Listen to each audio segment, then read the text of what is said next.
Good morning, fifth and sixth graders. So today I wanted to start with showing you the answers for your figurative language quiz that you took on Friday. So I'm going to go ahead and share my screen here just a second.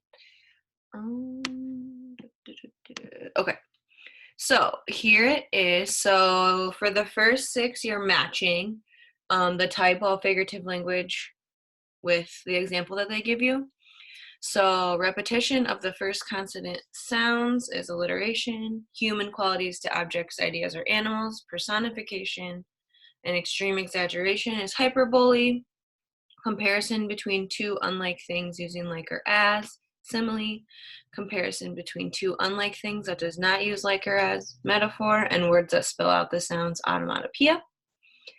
Okay, and so then the type that's shown in each sentence, Betty was as fast as a rocket at her track meet, simile.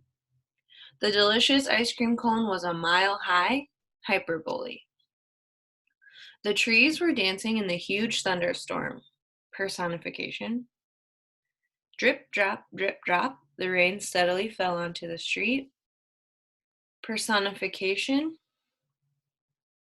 or onomatopoeia, I suppose. Sorry. Peter Piper picked a peck of pickled peppers, alliteration. And then I wish you wouldn't act like such a chicken, simile. Okay, so that's the quiz that you took. Okay, so then today, so on Friday we did haiku. Today we're going to do a cinquain. So what is a cinquain? It is short, it does not rhyme, it is Japanese style, and it originated in 1909. So that's kind of some background. So the format of the cinquain, just like the haiku had a specific format that you needed to follow, so does this one. There are 5 total lines. So the first line, you're going to choose a noun, anything that you want, okay? But it's 2 syllables. So on your worksheet here, the example that they use is baseball, okay? So the title is a noun that's 2 syllables. So remember, not necessarily 2 words, but 2 syllables.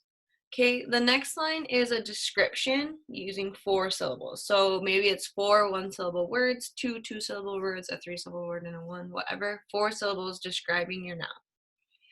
Line 3 is an action, like an ing word, like jumping, running, playing, hitting, kicking, whatever. 6 syllables. So more than likely 3 action verbs, unless one of them is 3 syllables. Line 4 is a feeling or a phrase, how you feel about that noun, using 8 syllables. And then line 5, you're using the same as the title, but a different word. So for baseball, it's great sport. That kind of thing. You're using a synonym that's, again, 2 syllables.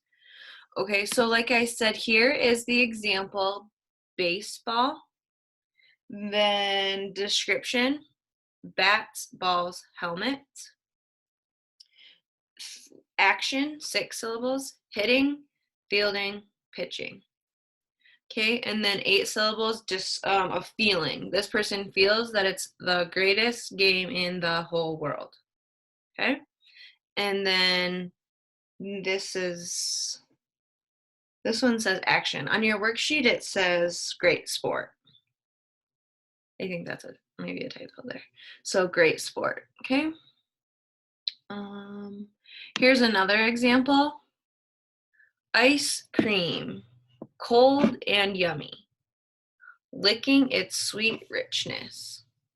So for that one, it doesn't even use 3 separate action words. It's licking and then just finish describing. It makes me feel so much cooler, refreshed. Okay, another one, puppy, ornery, naughty, growling, jumping, chewing, a playful bundle of trouble, boxer.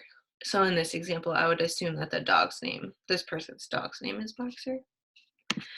Here's another one, penguin, black, white, waddling, swimming, leaping, a tuxedo in the cold water, frozen.